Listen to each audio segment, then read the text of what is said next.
Hello and welcome to Hawkeye Nation. This is HawkCast, your Iowa football, basketball, and recruiting podcast brought to you by Hawkeye Beacon and Rivals.com.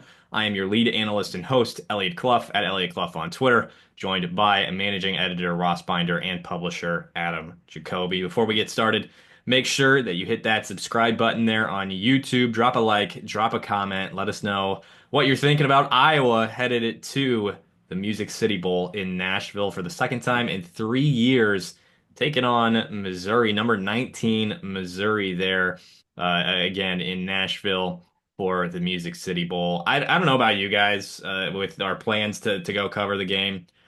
I've never been to Nashville, so I'm looking forward to it. But I was looking forward to going to Tampa and maybe putting my ass on the beach somewhere down there.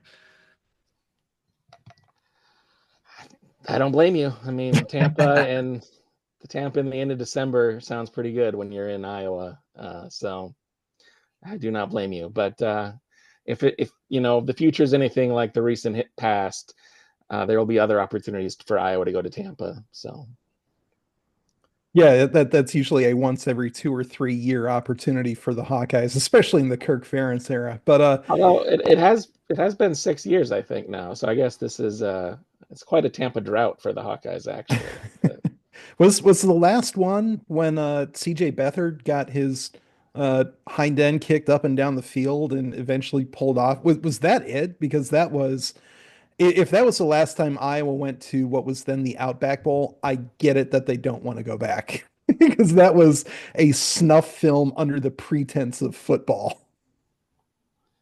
yeah, that was a bad one. I don't know if that was the last trip. Oh. Yeah, January 2nd, 2017, Iowa lost 30-3 to Florida. That's the one. That's the one. It's Yeah. sort of a mild surprise that CJ Beathard was still healthy enough for an NFL career after that game. It was tough to watch. And there's very few games that I say that about. Genuinely tough to watch Beathard try to like squeeze that one out when the game was functionally over. Ross, what do you got?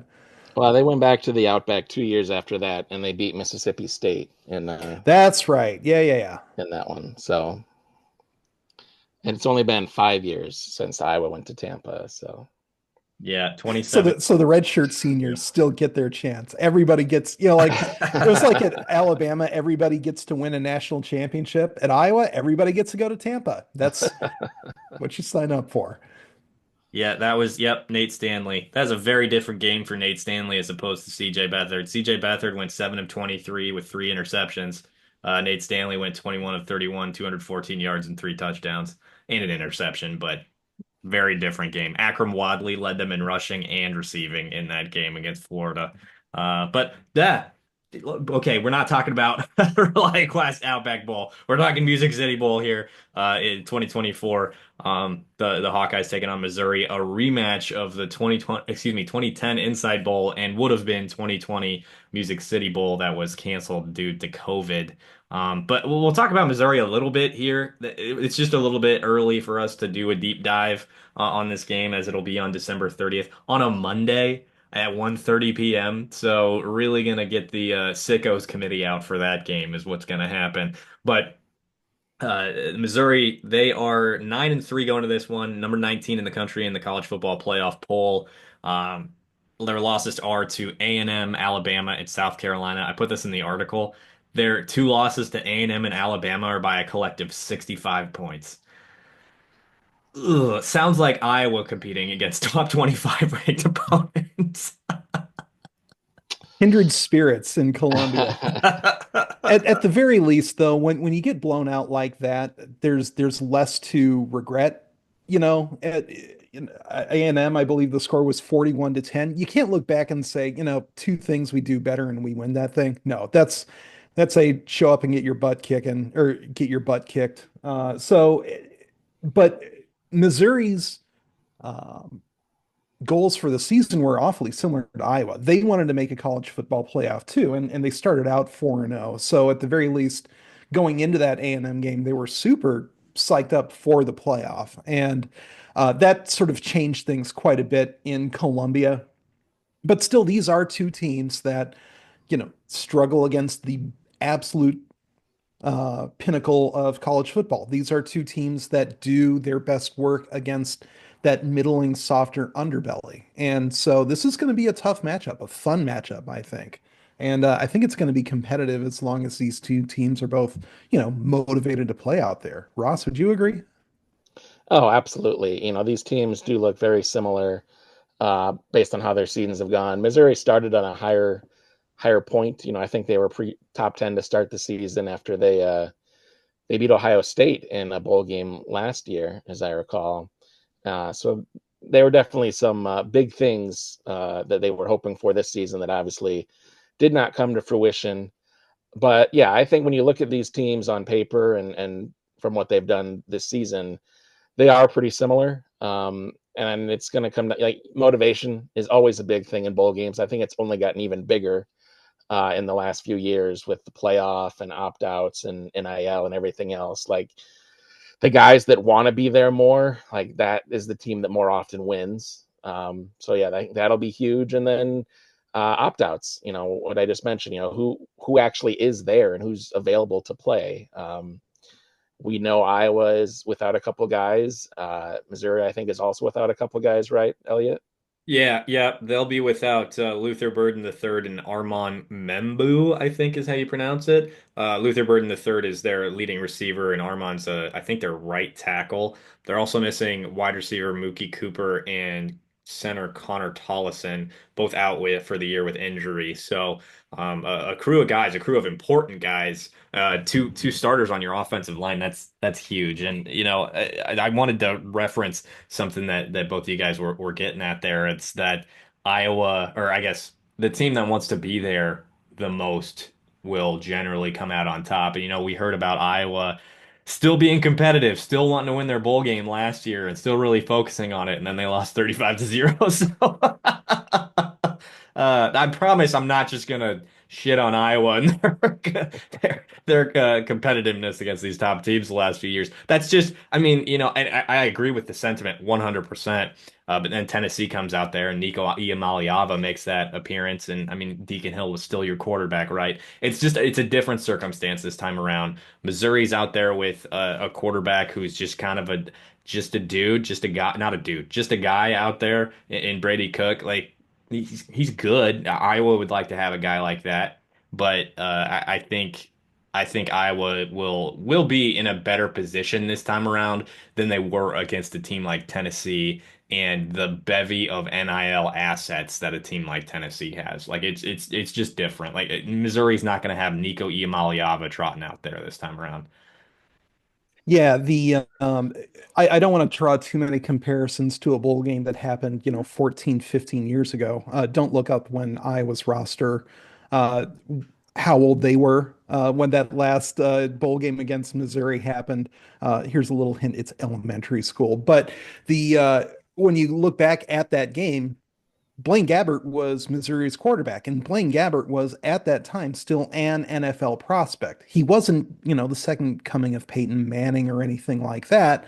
But I think he did end up going in the first round. Ross, correct me if I'm wrong on that He one. did. But Yep, he was a first it round was pick. it He was was pretty clear. one of the top prospects, Yeah, top quarterback prospects in that class. Yeah, didn't work yeah, out, and but and yeah. he's but you could kind of tell that in the bowl game against Iowa too. That you could tell that he was an NFL prospect, but you could also tell that he was kind of, you know, sort of a just a dude sort of guy. Like, he was not the guy that you expect to turn around your franchise. He might have been a starting quarterback, and he did turn into a starting quarterback, but it didn't look like that much of a shock when Iowa, pulled that pick six. It was a bad throw by Gabbert to win the game. And it wasn't that much of a shock that Iowa beat him. And if you look at this game, I don't think it's going to shock me that much if Iowa beats Brady Cook too.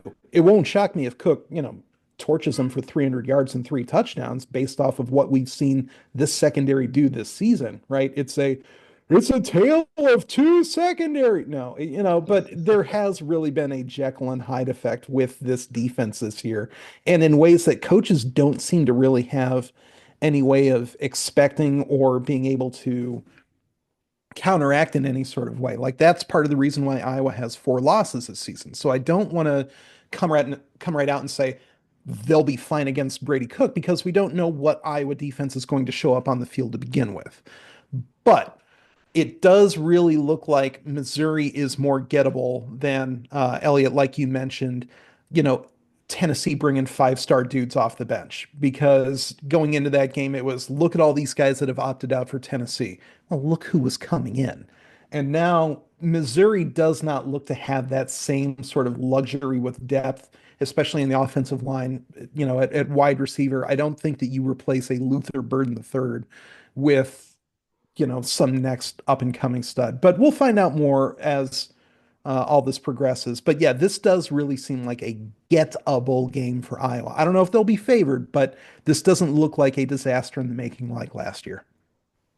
Missouri has had some kind of wild recruiting wins over the last several years with Drinkowitz, but it's still not, the level of a Tennessee. You just can't match that. Like Tennessee is probably one of the programs that's most well known as having a ton of assets in NIL. Plus, it's just traditionally a good program, and they're in the SEC. Like Missouri's in the SEC too, but like Tennessee has all these things going for them: the high-powered offense and Josh Heupel. Like it's just like I said, it's just different this time.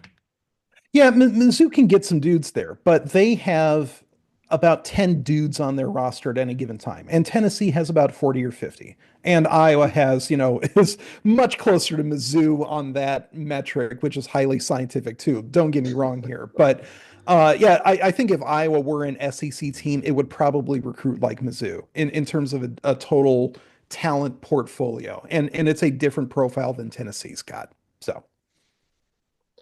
I think the other thing about this matchup is that it's the border rivalry that isn't essentially because Iowa and Missouri have somehow only played one game since 1910. That game you referenced, Adam, the Alamo Bowl 14 years ago with Blaine Gabbert and Micah Hyde and all those fine fellas. That's the only game that Iowa and Missouri have played in the last 114 years, despite the fact that they share, the southern border of Iowa and the northern border of Missouri are, shared. There is, Um, there is. I said this when I was on mute, but I was going to look at Missouri's freshman class. There is one 5-star who was the number 8 player in the country that is sitting on their bench, Williams Nwaneri. Iowa was actually the first program to offer him out of high school, and then he blew up. And he decided to stay home in Missouri. I believe he's a Kansas City area kid. He was choosing between Missouri and Oklahoma. He's out of Lee's Summit, Missouri. So, and then they've got one, two, three, four, five other 4-stars on the roster in that class. And I haven't even looked at 23. So there's some talent there in Columbia between what they've got on the bench. And again, not quite Tennessee, but still some serious talent there. Yeah, they're going to have their hands full. It will be a difficult battle, 1 through 85 or 1 through 105 on the depth chart. But it's again, just to not to repeat myself for the 15th time here, but it's just not a Tennessee where they've got 24 stars in that recruiting class. They've got a few, like Iowa's got a few in this one. So it will be interesting to see. And I think it will come down to motivation more so than, say, last year's Citrus Bowl did. Okay. Now, like I said, we're not going to spend too much time on that bowl game for right now and until we get closer to that date of December 30th there in Nashville. But let's talk a little bit about the portal and what's been going on with Iowa so far. Of course, officially the portal opens tomorrow. We'll be uploading this probably tonight here on Sunday evening, just for folks to get a look at the bowl game ahead. But for right now, we're talking about the portal and everything. And again, like Tyler Barnes said, the avalanche is coming, and that's tomorrow when the portal officially opens for the underclassmen and programs that didn't lose their head coach. So right now, with where Iowa stands, They haven't gained anybody in the portal yet because commitments haven't started. Of course, we wrote about a visitor that will be in Iowa City coming up here soon this month. If you want to know details, if you want to know dates, if you want to know all of that, you can check it out at iowa.rivals.com. That's Jonah Pace there. That is premium content. So that is for our premium subscribers, defensive tackle from Central Michigan. But as far as departures for the Hawkeyes, three scholarship players have departed. One we've already talked about, Cade McNamara. Then there's James Rezar and Jeff Bowie. And walk-ons, only four so far, but that list is definitely going to continue to grow with this 105 number on football rosters in at the college level now. Walk-ons that have left, redshirt freshman wide receiver Aiden Price, freshman tight end Cole Marsh, redshirt freshman fullback Rusty Van Wetzinga, and then I think senior tight end walk on Johnny Pascuzzi. Of course, we broke that news there at iowa.rivals.com, Hawkeye Beacon. So not a ton that's super impactful going into next year, I guess, other than you could say probably Johnny Pascuzzi, just because he was a really strong depth piece for the tight end group, but he could probably find somewhere to get a scholarship. I mean, like maybe go back home to Kansas for a year if they need help at tight end. Maybe go right up the road to UNI and get a scholarship. Like he's gonna have opportunities somewhere just being an Iowa tight end and having been productive. I mean, he's not gonna put a ton of stats on the board, but he was helpful for the roster this year. Yeah, and you mentioned the Iowa connection, and I think an enterprising head coach or coaching staff, especially in the Midwest, that really wants to level up their tight end room. I mean, you can look at the talent profile of Pescuzzi, and it's, a guy who walked on at Iowa, but he also brings that veteran presence. He brings that familiarity with how Iowa coaches tight ends. And I'm not saying that you bring him in so he can teach you how to coach a tight end, right? Like you coach D1, you've got your own ideas about it to begin with. But at the very least, there is such a standard that he's coming from that if you think that your own program needs to level theirs up, you bring in a guy with that familiarity. You bring in a guy with that standard of how things get done in practice, right? So I think he is going to be valuable both in terms of what he can do on the field and what he can bring to the practice room and really sort of bring up the profile of that offensive receiving room just in general. So it's going to be very interesting to see what that market is for a guy like Pascuzzi, more so than I would say the other three walk-ons at this point. He did enter in the spring and ultimately elect to return, so maybe that uh, I don't know. I would expect the suitors out there to be more this time around, and I think he's definitely worth an FCS offer. Now, the only player that I felt like we really had to talk about extensively from that group would be James Rezar, the 24 quarterback commit. And of course, we talked about him last year at this time as a signee. Um, Came into the program. We barely saw him at Kids Day, and he threw an absolute duck to the left side. I can't remember who caught it. I think it was Gavin Hoffman. Maybe it was KJ Parker. I don't remember, but a guy that was definitely an athlete, not necessarily a quarterback, but he's a good athlete that was tasked to play quarterback, not so much vice versa. And I think that he definitely still sees himself as a quarterback, and that's partially why he wanted to enter the portal. Of course, he flipped to wide receiver partway through the season, and then had a non-contact knee injury. So now he's entering the portal after one semester at Iowa, where he flipped positions and has had this knee injury, which I just that's a tough spot for him to be in, I think. He did have a ton of interest out of high school, a ton of offers out of high school at the P4 level with quarterback situation. Good kid, smart kid. Like I said, athlete. We've seen the speed. He's got a little bit of an injury history considering what happened this fall as well. So I'll be intrigued to see where he ends up. But the way I phrased it before we started recording, this is a like the last contingent other than Marco Linez, which kind of a different situation. The last contingent of Brian Ferentz recruited or brought in quarterbacks on this roster. And this affords another opportunity for Tim Lester to look into the portal and get a quarterback, right? Like one of his guys. And he was going to do that anyway, and we'll talk about that shortly. But this just offers him a little bit more leeway, a little bit more freedom, a little bit more latitude to do that. It's rather than worrying about anything in that regard of like upsetting somebody. And I mean, he flipped to wide receiver anyway, right? So it's not that huge of a deal. But like I said on Twitter, I know Rezar again that he was flipped to receiver. But this is the third year in a row where Iowa enters a bowl game with two scholarship quarterbacks on its roster. And this time it's Brennan Sullivan and Marco Linez. Last year it was Marco Linez and Deacon Hill. Year before that it was Joe Labus and Carson May. So I think this offers Iowa an opportunity to sort of exercise those demons and move on from the Brian Ferentz era. And it's already happened, right? They have a different offensive coordinator. They have a different offense. They have different. Now Brendan Sullivan is, I'm assuming, going to start now that he's back and playing. I'm assuming he's going to earn that job back over Jackson Stratton. But again, sort of exercise those demons, fully move on, and go forward with Lester's offense, Lester's guys. Ross, I'll go to you here. What do you think? Yeah, I mean, I think this is definitely a turn the page moment at quarterback for Iowa. Like you said, this is really putting that Brian Ferentz era of quarterback recruiting and development, as it were, behind us and behind the team. Fully moving on. With Rezar, when a guy gets here and he gets moved to wide receiver within a few months into the season, that's a pretty clear sign.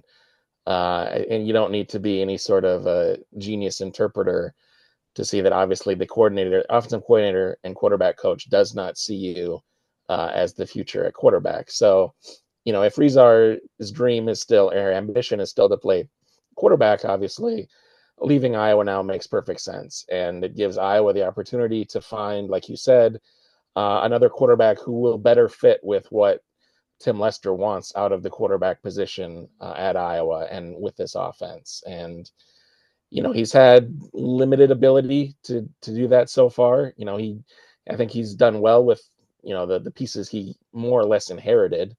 But now we're really going to get to see him actually, doing more of his own searching, finding his own guys, and, getting exactly what he wants, hopefully. So that, I think, will be exciting to see. The bevy of talent that will be available now as opposed to after the spring is going to just afford him so many more opportunities to go and get guys that are his guys that can step in, that can fill in, that can, like I said, fill the gaps, fill the gaps. Yeah, you're not going to be picking through like the whatever's left after the Christmas rush, essentially, at the in the portal. So you're going to have You actually have an offensive coordinator right now. right. You've got an established coordinator, a quarterback coach. Like, yeah, you're not just selling hope, which, for Iowa to sell a quarterback hope is like, good luck. You're It's rolling the dice. proverbial of selling what was it, ketchup popsicles in the Arctic or something like that. But it's going to be interesting because you look back at just even as recently as Deuce Hogan, and he was healthy when he was trying to move on from Iowa, and he ended up having to walk on at Kentucky, I believe. And so Rezar here is coming off of an injury, is got a pretty quick thank you, but we have other ideas at quarterback from the new coordinator. And again, we're talking about Iowa and not, Alabama or Clemson or Georgia or anything like that. So it will be very fascinating to see what his market is in this new wide open transfer portal sort of situation, even compared to a few years ago, because it might be the case that more fluctuation, more volatility, offers him more offers from D1, FBS, maybe even Power Five schools. But Deuce Hogan was a pretty well regarded recruit in his own right, and again, like his market dried up like that. And so, if the Iowa brand is still sort of toxic enough for quarterbacks, for lack of a better term, that he sort of has to forge his own way. At some point, don't you even just sort of ask, why not just stay at Iowa and stay at wide receiver and have some sort of coaching continuity and some sort of path forward? Because ultimately, it's either that or like, I guess Central Michigan is my ticket to the NFL. It's going to have to be an interesting conversation for a whole lot of prospects in and outside of Iowa City, and just like Ferentz, just like the like all these other coaching staffs, there's only so much you can predict about how this next week is going to go. So it's going to be fascinating. At Joe Labus next time, who is back in the portal after 1 year at Central Michigan. Their coach retired, so it's a little bit of a different situation. But yeah, Ontario Thompson, another guy who's back in the portal after 1 year elsewhere at a directional school in Michigan, coincidentally. But I think what anything, if anything, this portal situation we've seen in college football kind of brings some of those things to light of like who's looking for a different place every year. I just don't. It's not a great look. I'm assuming you guys would agree with that. Well, I think Kirk Ferentz would agree with you on that one too, just Yeah. based on how much we've heard him talk about these guys who sort of pick and choose their academic destinations based on sports, based on football. And I get that you can make that work, right? I don't find it as morally abhorrent as Kirk Ferentz does, but I get where he's coming from on that. And so when you're looking at guys that Iowa is more likely, or if you're going to have to speculate on guys that Iowa would be interested in or would not be interested in, you absolutely would, because I think Kirk Ferentz and the Iowa staff will look at this history of transfers and whether or not, if they sign something on the dotted line, especially if Iowa can only, do so much with a sign on the dotted line in this NCAA era, can they trust him to stick around for when the actual season starts? Because that's an open question now. Can they trust somebody to not Caden Proctor them again? Like, that is how sort of wild this situation is. So it will be fascinating to see who they go after, whether or not they stay true to this like guy who, if if they really stick to those guys who are the football equivalent of the sedan that an old lady only like drove to church every Sunday, like only one owner, like only one school, only one high school. We'll see if they're actually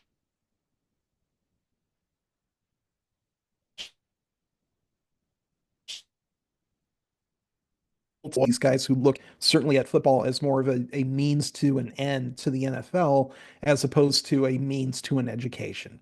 And I'm not passing any judgment on either approach to it, but you definitely see a couple different camps in football players. And certainly Kirk Ferentz has openly made his preferences known on those two camps.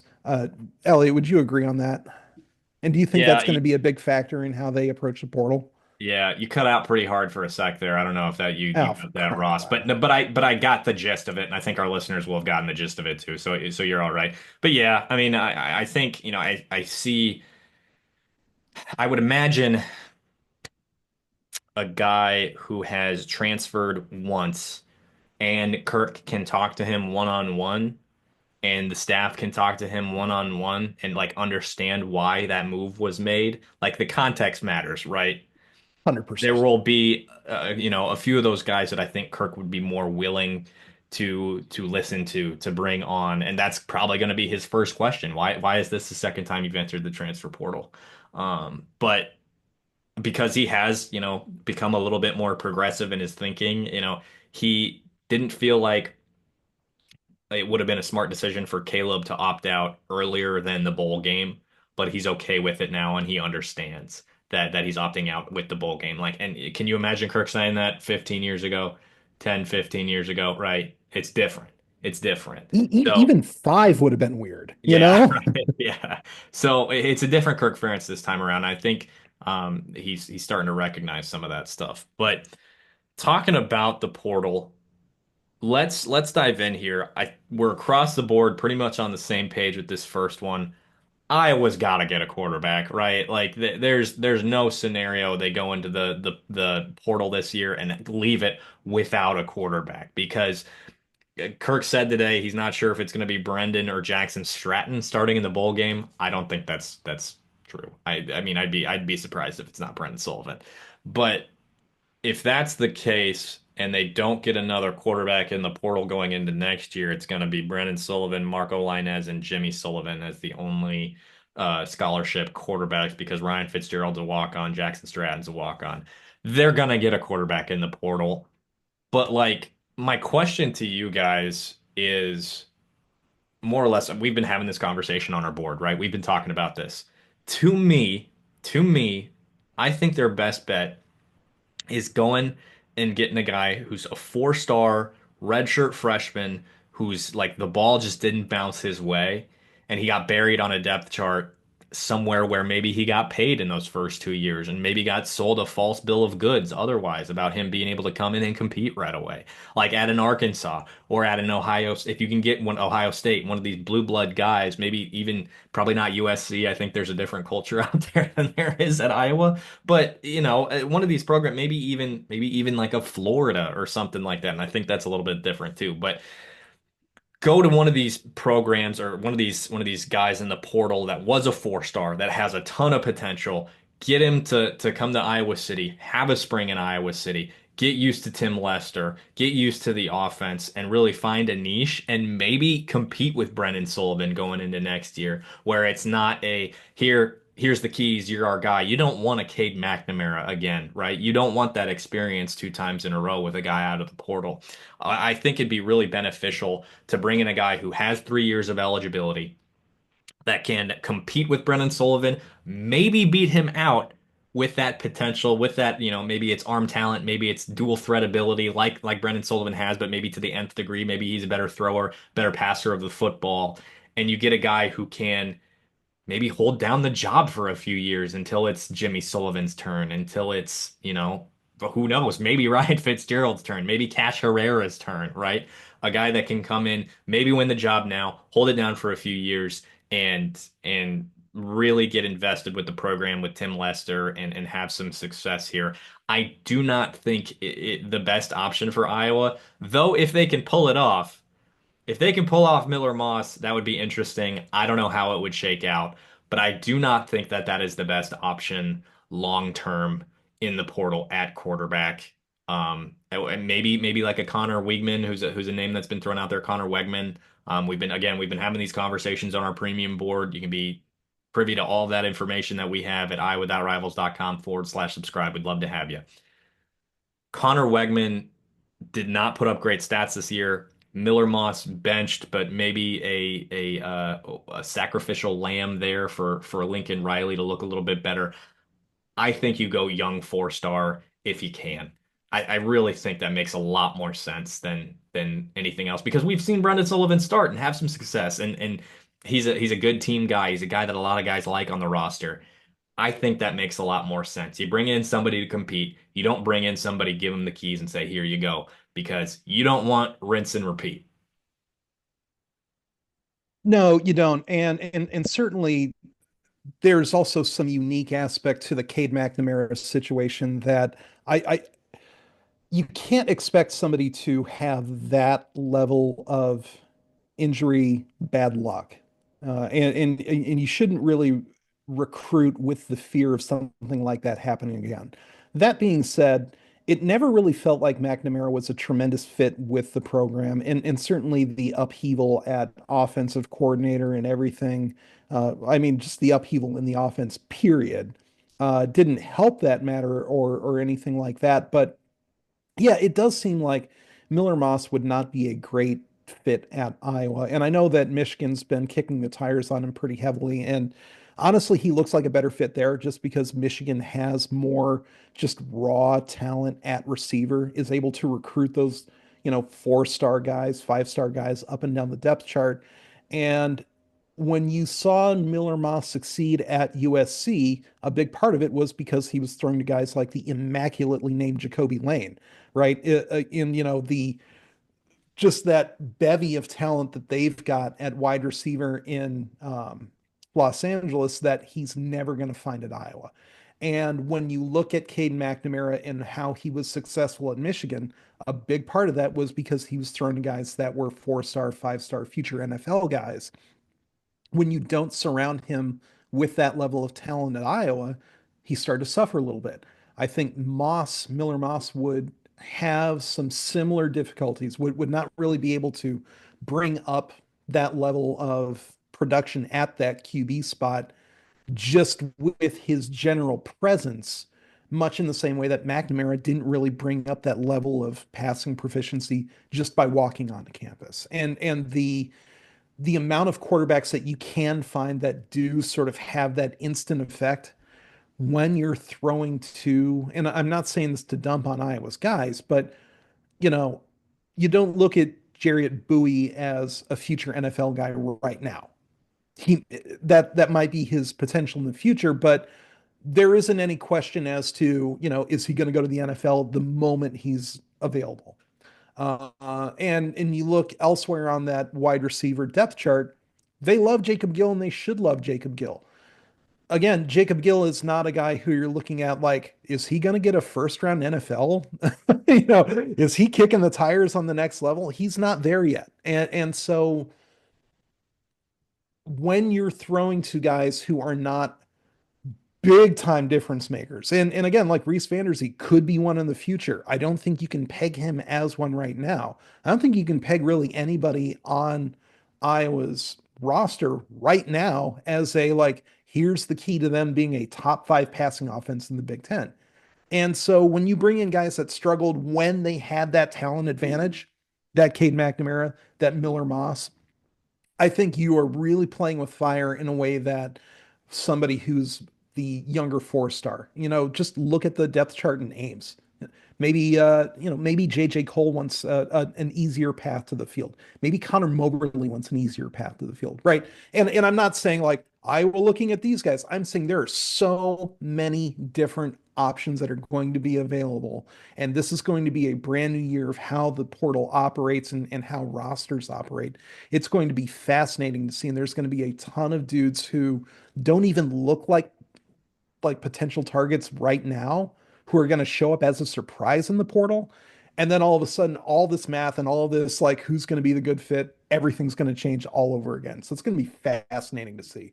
But yeah, I agree. You don't go for guys who weren't able to make it at bigger talent repositories than Iowa's got. I think that is really, really playing with fire in a way that a younger prospect or an FCS guy who's clearly bumping his head up against the ceiling there, like the young man for Richmond, who we put on the premium board. Those are more exciting, high ceiling, like maybe get Iowa to next or higher levels of offensive performance than a Miller Moss, right? I would even say Connor Wegman. That would be my approach to it too. Ross, would you agree with that? Yeah, I think so. I mean, I think there's kind of one other quarterback type that you alluded to it a little bit, Adam, but the quarterback that maybe played for a smaller school, maybe a mid-major or FCS, and put up big numbers and has a lot of experience, but obviously doesn't have experience at the Power 4 level. Indiana last year got Curtis Rourke out of Ohio, and obviously he made that transition extremely well to the Power 4 level. Now, obviously, not at all a guarantee that that's going to happen. There are far more guys, I think, that flounder or struggle when making that transition. But that's the other type. I think there's the prospect type that Eliot talked about. There's the Miller Moss type that struggled with better talent than he's likely to have at Iowa, but he has the experience. And then there's also smaller school guys with big numbers. And as for who's going to be the best fit for Iowa, I think I'm on the same page as you guys in terms of that more potential laden option, the more prospect based option that just hasn't got the opportunities yet would be probably the best case scenario. But if there is that guy, like a Curtis Rourke type, if you can identify him and get him to come to Iowa, that has the potential for a more immediate impact next year, I think, potentially. Let me just throw a question out here real quick, Elliot. So, in terms of actual guys who have made that path, just look up in Minnesota for Max Brosmer. Brosmer, Yeah, Brosmer, who came from New New Hampshire, Hampshire. I And think. so, yeah, yeah. And so we're talking about 17 TDs, 5 interceptions. Minnesota won what, 8 games this year? I think they're 8-5, I want to say. So let's say that it's not Max Brosmer himself, but let's say Iowa gets the next Max Brosmer. He finishes with 17 passing touchdowns, 5 interceptions. Iowa wins 5 games, but has a little, or Iowa wins 8 games, not five. Another 8 win regular season for the Hawkeyes, but a little bit of stability at that signal caller spot after the last few years of turbulence. Would you take that? Or do you think Iowa needs to be swinging for deeper fences than that? What would you guys say? Ross, I'll go to you first. I'll defer to Eliot. Actually, he's got something to say. So Yeah, he does. If it's, I think Brosmer's just 1 year. Yeah. If it's 1 year, I'd rather have Miller Moss because you have the higher end like possibility there. If that makes sense. Like I'd rather shoot for something big than have Brosmer come in who's in it, you know. I'd rather have Brendan Sullivan than Max Brosmer at that spot. I didn't really think Brosmer was very good. I'm imagining he got more comfortable towards the end of the year. But no, I mean, if we're talking about something like that versus the Richmond quarterback, Camden Coleman, who has 2 years of eligibility left, I'd rather have Coleman. Yeah, I'd probably prefer Yeah. all the options that we laid out before that. I mean, the only issue with talking about like a guy from the FCS too, and what would concern me, and I wrote this in our premium article. Again, you can check out the whole thing. This is a huge deep dive. Ross, you edited it. Adam, I don't know if you went through it, but I spent like Oh, yeah. Okay, I spent like 6 hours on this article, so it's a deep dive it's if there's been a deep dive, and there's it more is. information on our premium board regarding the portal too with that. But I laid this out. I'll just read it so folks can get a relative idea of how I feel regarding getting an FCS quarterback who might be one of those guys that translates to the next level. The Hawkeyes sold out every game this season. That's about what, like 80,000 people, 75, 80,000 people. 70. Yeah, 69,250. 70. 69. Okay, 70,000 people. On average, Richmond played in front of a crowd of 6,139 people, according to Hero Sports.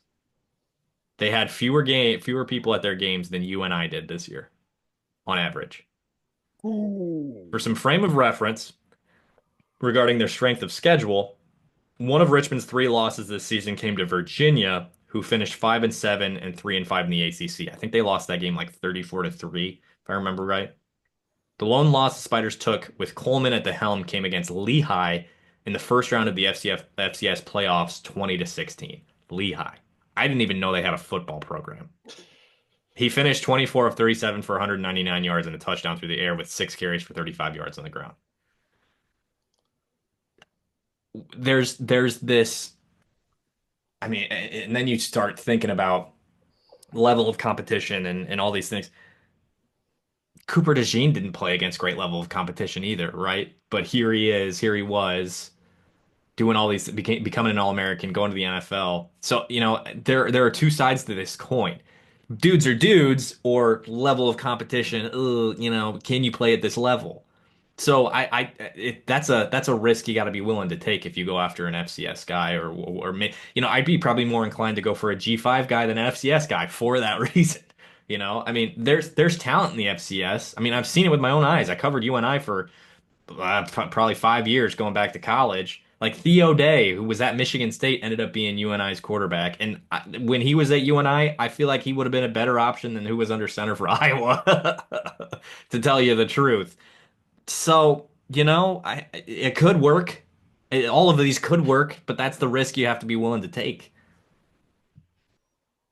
Well, I mean, just Joe Flacco, who's elite. He was originally what, a Pitt guy, I want to say, and he made his hay at Delaware, the fighting Blue Hens. That is the talent finds its way one way or the other to the field. Right. And so if you focus on the label end of it too much, especially in an era where guys can transfer as much as or as often as they want, essentially, you're sort of doing your own scouting a disservice at that point. But fortunately, I think that's more of a problem for fans than coaches. I think it's much more of a problem for fans and media than coaches. Much, much, much, much, much more, especially for this team. But by and large, they do certainly have an idea of the sort of player that they want to go after. And they told us by and large it was mostly going to be these group of five FCS guys. But the two names that we've heard from quarterbacks with mutual interest have been Moss and Weigman. Like that certainly seems to be, at the very least early on, I think they want to swing big at QB. That at the very least, there's big time QBs in big time in terms of how the portal market is shaping up. There is interest going the other way. And so if that's who you can get, and if that is the sort of level of talent that is mutually interested, at the very least, what you're doing is bringing up the floor of that QB room, right? Because even if it's Miller Moss, who I don't think is that great, you're not in a situation where you're having to put Jackson Stratton on the field anymore. You're not in a position where you're having to put even like Caden McNamara, who hasn't been practicing for 24 months, on the field anymore. You're putting a guy on the field who knows how to play Big Ten quarterback. And even if he can't beat out Brendan Sullivan, well, all right, he's still your number two. And just look at the Dogs last night against Texas. Carson Beck goes out, hurts his arm. They have a guy who can go in, play some ball out, ends up winning them the game. Gunnar Stockton. Like any of this, like, well, if you have two QBs, you don't have any. That is done. You need two QBs who can go now. And so let's say Brendan Sullivan's your one. You need another dude who can go. And you're probably more likely to get that in terms of trustworthiness from that power four, power five, like former four-star, I would say, level than you're going to get from these guys who were playing in front of, what'd you say, 6,000 fans last Yeah. year? What Yeah. I will say regarding the first part of what you said, there have been rumblings regarding Moss and Wegman. Nothing's really been solid. So Well, it's I mean, it's not even the I the know. window's not I even know. open yet. Yeah. I know. I Let, just let's wanted to so yeah, make sure that let's people knew that yeah, yeah. nothing's nothing's solid right now. And we shall see who they end up going after and who they end up getting and even getting on campus for visits. So that remains up in the air. We're across the board on the same page that Iowa needs to get a quarterback. That's essentially what we wanted to get at after this 10-minute conversation that we've been on there. The second position that we're again across the board saying Iowa needs is defensive line. And in my opinion, you prioritize defensive tackle and then defensive end. I think it's clear that they want some versatility there. That's more or less what Langdon Kitchen shared with us. Again, premium content there at iowa.rivals.com. So much more than that. Northwest Missouri State transfer with 2 years of eligibility, potentially a third if he redshirts. And of course, they're getting Jonah Pace on campus for a visit here soon. All the details there for our premium subscribers. But to me, it's the prioritized defensive tackle because presumably you've got Aaron Graves back. I still think there was some conversation about that on our board. I haven't heard anything about him leaving, but we'll keep track of that. I think, do you trust Jeremiah Pittman to start? He's been good in that secondary role for the defensive tackle position, but I think you have to have at least one or two more guys that you trust to come in and play. Jeff Bowie, they were hoping he would be that, but again, he gets hurt. But so now they have to lean back on a couple walk-ons and Luke Gaffney and Will Hubert, mostly Hubert, who played this year.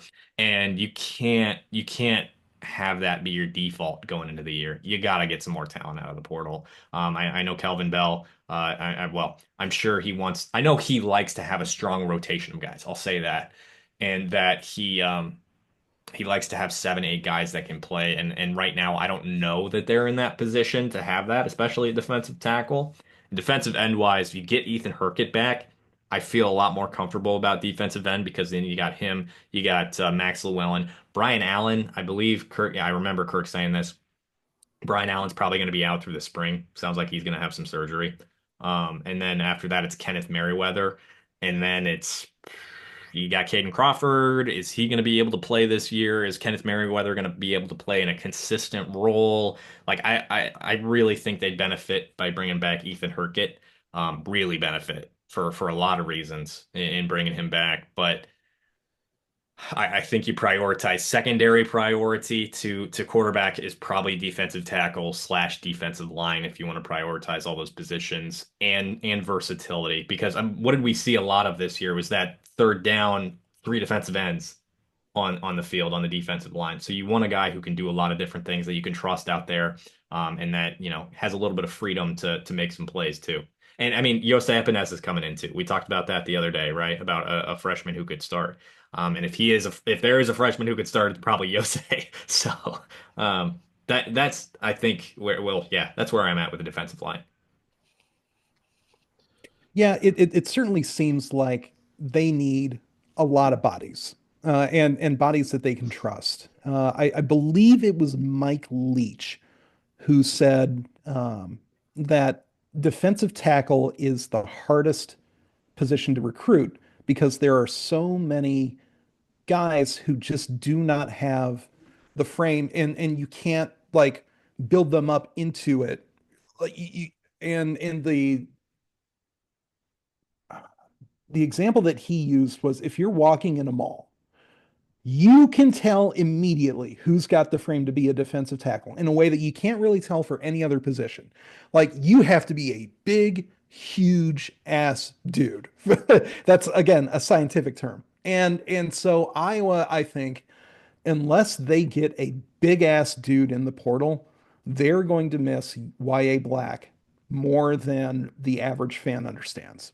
Because somebody who is 6'5", 6'6", 320, who moves like that, you cannot teach. You cannot make a YA Black in that strength and conditioning room, right? You have to find a YA Black. And then you have to, coach them up, develop them, this, that. But you got to win the genetic lottery first. And so Iowa, I think Iowa understands that about these sort of freaks of nature genetically for guys who can play that one technique and still be disruptive as disruptive as YA was in that middle of the trenches. So if Iowa does not have that presence in the middle next year, all of these instances where we saw teams able to rush on Iowa, teams able to like keep their quarterback upright for 5, 6, 7 seconds and wait for that secondary to let somebody get open. That is going to happen more often unless they get somebody who can replace YA Black in the middle of that defensive line. So yeah, I would agree. This is an absolute necessity for them in the portal. Ross, would you agree? Yeah, absolutely. The D line and especially D tackle needs to be a pretty massive priority for them. Like Eliot said, if they can get Herkett back, then D end just looks a lot healthier. You've got, I think three guys you can trust, to a pretty good extent there with Herkett, Llewellyn, and Allen. But D tackle, we saw this year the depth at D tackle behind Black and Graves just I don't think it was not as strong as anybody would have liked. I think Iowa wanted some guys behind those two that could spell them a little bit more often, but the drop off was a little bit bigger than anyone was comfortable with. So, and now obviously Black is gone, Graves likely back, but yeah, Iowa needs at least one ready body, I think, to slide in at D tackle, or like Adam said, it's going to be a very tough year for the defense next year without, someone at that point of attack that can do, a lot of what YA Black did, because that is where everything starts, obviously, for the defense. Like, if I was losing that battle, then the linebackers and the secondary are going to have, it's going to be some long days for them, and it's going to be because of that loss up front. So, yeah, D tackle needs to be as much of a priority as quarterback, just about, I think, in the portal. Like, definitely a major area to focus on. With YA gone, If you talk about big bodies, you also want a guy who's mean, right? Like YA is just a monster out there and has a little bit of that mean streak. So, and talking about portal versus development, it's really, really difficult to bring in a new guy. Like that's one thing I wrote about Brad Fitzgibbon in this 25 class. It's just a dude that's kind of mean. He has a mean streak on the field that you like, but he's a freshman. And it takes a while for these guys to cook, especially on the defensive line. So I think it's really, really pivotal that they go out and get a defensive lineman. And they're gonna have some competition for Jonah Pace, for Langdon Kitchen. It's not gonna be, oh, you want to play here? Come on in. It's not gonna Well, I mean, for anybody that they get a D tackle, like they're going to have to fight off a lot of other schools, I'm sure, because everybody's looking for guys like this. This is everybody a needs a D found tackle. it's a Everybody. foundational piece for defenses. So, yeah, there's going to be a lot of competition. So Iowa's going to need to dig deep and fight hard. Maybe dig You deep know a into those problem that pockets. nobody has ever had? Too many defensive tackles. Yeah. Everybody needs one. Sorry, Elliot, I cut you off. I said dig deep into those pockets, swarm pockets, probably. Um, Third position that, well, two of the three of us are on board here for being a big need, and I'll say my piece and then I'll go to Ross because I know he's a little bit he has a different opinion than us. But the situation at cornerback, I think Iowa, I don't know if desperately needs a cornerback, but they need a cornerback, right? And after a year with Jamari Harris at that CB1 spot, you had your CB1, right? And quarterbacks like to attack the opposite side of the field in Deshaun Lee, in TJ Hall, and John Nestor against Michigan State. Michigan State was probably the ugliest game of the year for Iowa, versus Ohio State, right? Like that's a team that you probably should have beaten, and they torched you at that corner spot. There's a reason they were going after Keyshawn Devia in the or excuse me, as a JUCO prospect who is now between Arkansas, UCLA, and Virginia Tech, top corner at the JUCO level.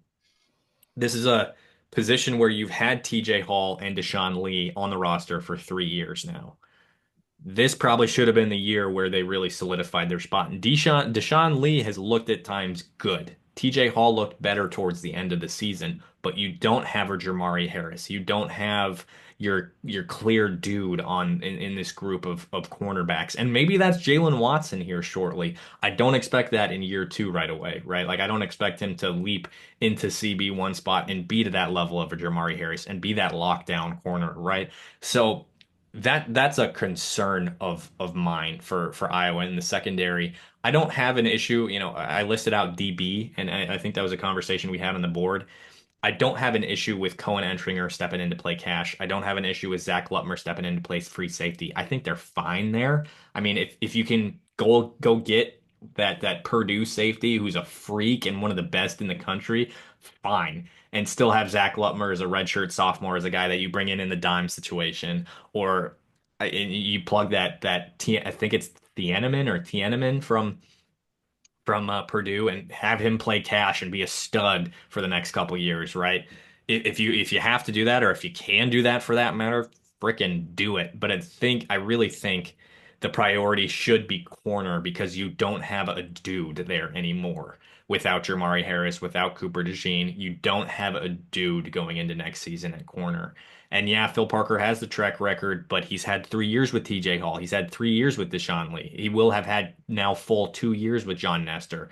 And we've seen a little bit of flashes between John Nestor on special teams and some of the things Deshaun Lee's been able to do and be good on the field, but you don't have a solid, consistent dude in that group. And I think that's what you need. I really do. I believe that fully. But Ross, you have a counterpoint. So let me hear it. Let us hear it. I mean, I don't think I disagree as much as you suggest. To me, cornerback is a clear third priority for Iowa at most, behind D line and quarterback. You're right that the guys that they've had and that have played this last year, they've had ups and downs. They're not as consistent as you would like to see. Lee and Hall, Nestor, they had a terrible game against Michigan State, obviously, and then some other performances where they got burnt and they did not look great. To me, it's just a matter of, when you're prioritizing what you're going to do in the transfer portal, you know, cornerback is not as high a priority for me because of that Phil Parker factor. Like, they have not produced at the level and the consistency that you want yet. But you know, if there's no coach on Iowa's staff that you have more confidence in to develop a player and to improve a player than Phil Parker, given his track record for the past 25 seasons.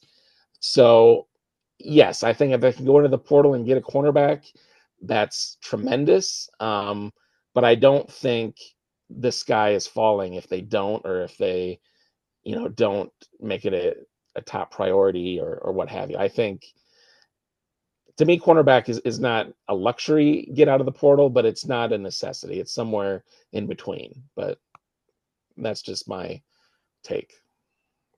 Yeah, I think certainly if anybody has earned a little bit of benefit of the doubt when it comes to developing prospects, yeah, I agree. It starts with Phil Parker, because if we had had this Jamari discussion 2 years ago, he would have been mentioned in the same sort of breath that you hear Deshaun Lee and TJ Hall mentioned in right now, because he was that inconsistent player.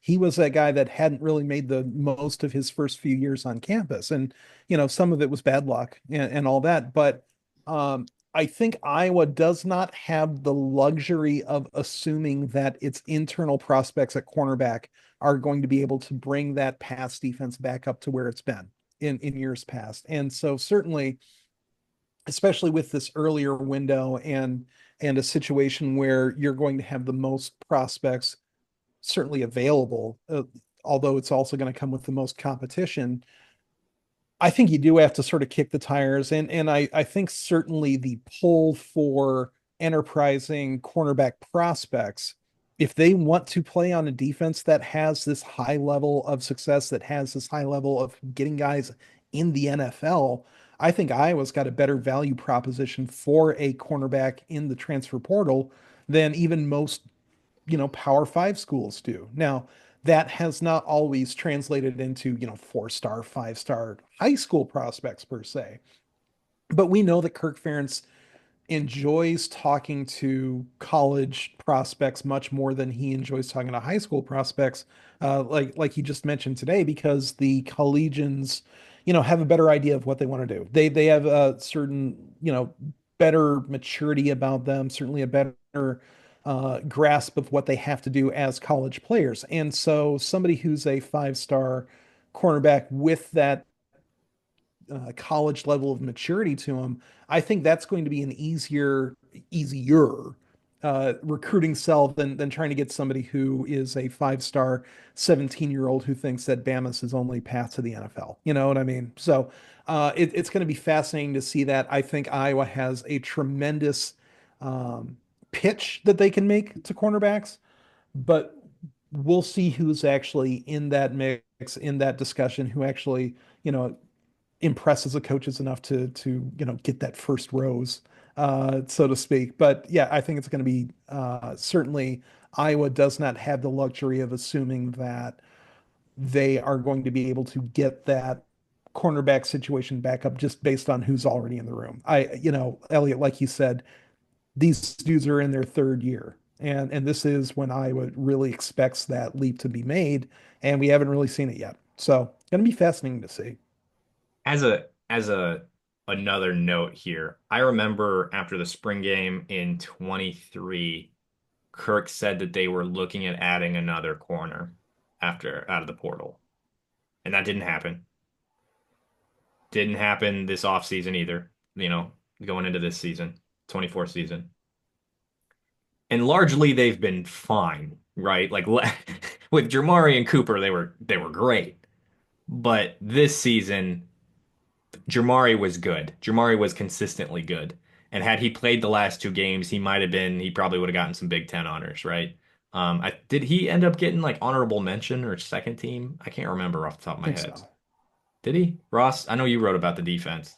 I think he was honorable mention All Big Ten. Okay. I think he probably could have been higher had he not skipped those last two games, passed on those last two games. That's my opinion. Maybe you guys think I'm wrong, but they went these last two seasons without making that addition. Cooper and Jamari were really good. And then the year after, eh. My question to you guys, more specifically to Ross, just because you've got the devil's advocate position here, Ross, is aka punching bag. yeah, yeah. Um, is which of those three guys, TJ Hall, Deshaun Lee, John Nestor, have shown you enough on tape or you've heard enough about them from Phil Parker to still be encouraged that they can make that happen? Because I would only lean the way of John Nestor because he's only been on campus for 2 years. And he's done some of those special teams things where it's like, that's a guy, that's a dude. And maybe he's just not quite there yet in terms of, being in the weight room, in terms of the twitchiness, in terms of the stuff that he can work on this offseason to become that guy. And like you said, Adam, is they talk about that third year. The third year is pivotal, right? So this coming year is that third year for John Nestor. TJ Hall, Deshaun Lee already gotten there. TJ Hall, you talk about the physical tools. Deshaun Lee, you talk about how he's been good and serviceable when he's been available, though he's made some grave errors this season. I guess, Ross, do you have a guy that you lean towards as this is something that Phil Parker can work with? Or maybe is it Jalen Watson in year two? Like, I mean, I kind of laid out all the options for you, but like, do you have a guy that you think Phil Parker can make something out of, make an all Big Ten corner out of this coming season? I mean, it depends what you're looking for, and it's going to differ from every single person that looks at it. If you're looking at Watson and Nestor, you're projecting. When we've seen Nestor on the football field at cornerback this year, he was worse, arguably, than Hall or Lee. He was not good in that Michigan State game. That was his probably one of his biggest playing time examples. So if you're looking at that, you're saying, oh boy, this is the guy that's going to be, turn the cornerback position around. I don't think so. But, you're not going to judge somebody on one game and their worst day either. So, yeah, if you want to project based on, potential, I think it's those two. If you think, that you can build on more proven play, albeit more inconsistent play, I would probably, rate Lee because I think he's had more downs than obviously the potential guys, but he's had more ups and he's been a little bit more consistent overall. You know, is he going to be, Cooper DeJean and, winning Big Ten Defensive Back of the Year? Wouldn't project that now, obviously, but it's all a crapshoot. So I don't have a good answer for you, obviously. Okay. Fair enough. That's fair. Going into next season, we shall see who steps up and where they do and where Iowa ends up diving into the portal and they will be diving into the portal and diving in hard. So we will keep you up to date there on iowa.rivals.com. If you're not a premium subscriber yet, do that today. iowa.rivals.com/subscribe. Again, we'd love to have you. Tons of premium content available right now. Tons of premium content that we've had up for a while and we're gonna keep having up. We're gonna keep hammering it. So stay tuned with us there. If you are not subscribed here on YouTube or Apple Podcasts or Spotify, do that today so you don't miss an episode. Drop a like, drop a comment. Let us know what positions you think Iowa should hit hardest in the portal down there in the comments. And if you're listening on Apple Podcasts, Spotify, leave that rate and review. Helps out a ton and gets more people listening to the show, more people interacting with the show. And we'd love for you to be able to interact with those people, interact with us, stuff like that. So go ahead and do that before you get out of here. And before we get out of here, I am Eliot Clough at Eliot Clough on Twitter, joined by Adam Jacoby and Ross Binder for this episode of HawkCast. And we will see you next time.